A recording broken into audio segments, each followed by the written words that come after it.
ਮਾਂ ਤੇ ਬੱਚੇ ਦੀ ਸਿਹਤ 101 ਵਿੱਚ ਖੁਸ਼ ਆਮਦੀਦ। ਅੱਜ ਅਸੀਂ ਗੱਲ ਕਰਾਂਗੇ ਸੁਬਾ ਦੀ ਮੁਤਲੀ ਬਾਰੇ। ਇਹ ਕਿਉਂ ਹੁੰਦੀ ਹੈ ਤੇ 10 ਤਰੀਕੇ ਜਿਨ੍ਹਾਂ ਨਾਲ ਤੁਸੀਂ ਬਿਹਤਰ ਮਹਿਸੂਸ ਕਰ ਸਕਦੇ ਹੋ। ਜੇ ਤੁਸੀਂ ਸੁਬਾ ਉੱਠ ਕੇ ਸਿੱਧੇ ਬਾਥਰੂਮ ਵੱਲ ਭਿੱਜਦੇ ਹੋ ਤੇ ਘਬਰਾਓ ਨਾ, ਇਹ ਬਹੁਤ ਆਮ ਗੱਲ ਹੈ। ਇਸ ਮਤਲੀ ਦੀ ਵੱਡੀ ਵਜ੍ਹਾ HCG ਹਾਰਮੋਨ ਜੋ ਹਮਲ ਦੇ ਸ਼ੁਰੂ ਵਿੱਚ ਤੇਜ਼ੀ ਨਾਲ ਵੱਧਦਾ ਹੈ। ਐਸਟ੍ਰੋਜਨ ਤੇ ਪ੍ਰੋਜੈਸਟਰੋਨ ਵੀ ਹਾਜ਼ਮਾ ਸੁਸਤ ਕਰਦੇ ਨੇ। ਮਜ਼ੇ ਦੀ ਗੱਲ ਇਹ ਹੈ ਕਿ ਮਤਲੀ ਦਾ ਮਤਲਬ ਹੈ ਤੁਹਾਡੇ ਹਾਰਮੋਨਸ ਆਪਣਾ ਕੰਮ ਕਰ ਰਹੇ ਨੇ, ਤੁਹਾਡਾ ਬੱਚਾ ਠੀਕ ਹੈ। ਨਾ ਤੇ ਸੁਬਾ ਦੀ ਮੁਤਲੀ ਹੈ, ਪਰ ਇਹ ਦਿਨ ਵਿੱਚ ਕਦੇ ਵੀ ਹੋ ਸਕਦੀ ਹੈ, ਦੁਪਹਿਰੇ, ਸ਼ਾਮੇ, ਅੱਧੀ ਰਾਤ ਨੂੰ ਵੀ। ਆਮ ਤੌਰ 'ਤੇ ਇਹ 8ਵੇਂ ਤੋਂ 12ਵੇਂ ਹਫ਼ਤੇ ਤੱਕ ਸਭ ਤੋਂ ਜ਼ਿਆਦਾ ਹੁੰਦੀ ਹੈ ਤੇ ਫਿਰ ਹੌਲੀ ਹੌਲੀ ਠੀਕ ਹੋ ਜਾਂਦੀ ਹੈ। ਪਹਿਲਾ ਤਰੀਕਾ, ਥੋੜ੍ਹਾ ਥੋੜ੍ਹਾ ਬਾਰ-ਬਾਰ ਖਾਓ। ਖਾਲੀ ਢੱਡ ਮਤਲੀ ਹੋਰ ਵਧਾਉਂਦਾ ਹੈ। ਤਨ ਵੱਡੇ ਖਾਣਿਆਂ ਦੀ ਬਜਾਏ 5-6 ਨਿੱਕੇ ਨਿੱਕੇ ਖਾਣੇ ਖਾਓ। ਮੰਜੇ ਦੇ ਨਾਲ ਬਿਸਕਟ ਜਾਂ ਸੈਕੀ ਟਵਿਸਟ ਰੱਖੋ ਤੇ ਉੱਠਣ ਤੋਂ ਪਹਿਲਾਂ ਥੋੜ੍ਹਾ ਜੀਆਂ ਖਾ ਲਓ, ਇਹ ਫਰਕ ਪਾਉਂਦਾ ਹੈ। ਦੂਜਾ ਤਰੀਕਾ, ਪਾਣੀ ਪੈਂਦੇ ਰਹੋ। ਅਦਰਕ ਦੀ ਚਾਹ, ਸਾਫ਼ ਯਖਨੀ ਜਾਂ ਨਿੰਬੂ ਵਾਲਾ ਪਾਣੀ ਸਾਰਾ ਦਿਨ ਪੀਓ। ਜੇ ਸਾਦਾ ਪਾਣੀ ਜੀ ਮਚਲਾਏ ਤੇ ਠੰਡਾ ਪਾਣੀ ਅਜ਼ਮਾਓ।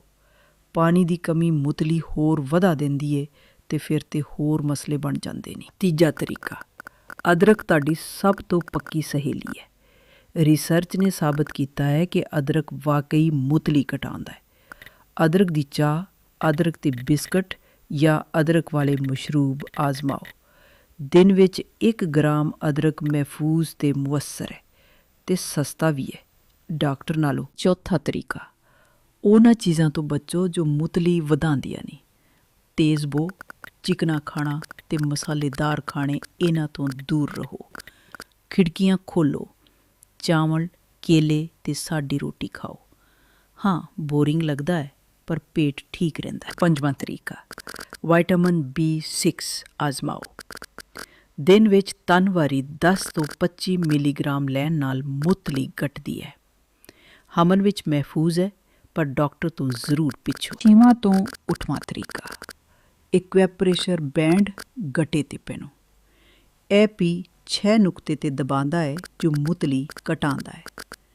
ਆਰਾਮ ਕਰੋ ਕਿਉਂ ਜੇ ਥਕਾਵਟ ਮੁਤਲੀ ਵਧਾਉਂਦੀ ਹੈ, ਤੇ ਰਾਤ ਨੂੰ ਸੌਣ ਤੋਂ ਪਹਿਲਾਂ ਬਾਦਾਮ, ਪਨੀਰ ਜਾਂ ਦਹੀਂ ਖਾਓ ਤਾਂ ਕਿ ਸ਼ੂਗਰ ਲੈਵਲ ਠੀਕ ਰਹੇ। 9ਵਾਂ ਤੇ 10ਵਾਂ ਤਰੀਕਾ, ਹਮਲ ਦੀਆਂ ਵਿਟਾਮਿਨ ਖਾਣੇ ਨਾਲ ਜਾਂ ਰਾਤ ਨੂੰ ਲਵੋ, ਖਾਲੀ ਪੇਟ ਨਾ ਲਵੋ।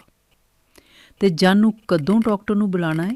ਜੇ 24 ਘੰਟੇ ਕੁਝ ਨਾ ਖਾ ਸਕੋ, ਵਜ਼ਨ ਘਟੇ ਜਾਂ ਚੱਕਰਾਂ ਤੇ ਫੌਰੀ ਮਦਦ ਲਵੋ। ਯਾਦ ਰੱਖੋ, ਸੁਬਾ ਦੀ ਮੁਤਲੀ ਤਕਲੀਫ ਦੇ ਜ਼ਰੂਰ ਹੈ ਪਰ ਆਰਜ਼ੀ ਹੈ ਤੇ ਬੱਚੇ ਨੂੰ ਨੁਕਸਾਨ ਨਹੀਂ ਪਹੁੰਚਾਉਂਦੀ। ਇਹ 10 ਤਰੀਕੇ ਵਾਕਈ ਫਰਕ ਪਾਉਂਦੇ ਨੇ। ਸਾਡੀ ਵੀਡੀਓ ਵੇਖਣ ਦਾ ਬਹੁਤ ਸ਼ੁਕਰੀਆ। ਲਾਈਕ ਕਰੋ, ਸ਼ੇਅਰ ਕਰੋ, ਸਬਸਕ੍ਰਾਈਬ ਜ਼ਰੂਰ ਕਰੋ। ਅੱਲਾ ਹਾਫਿਜ਼।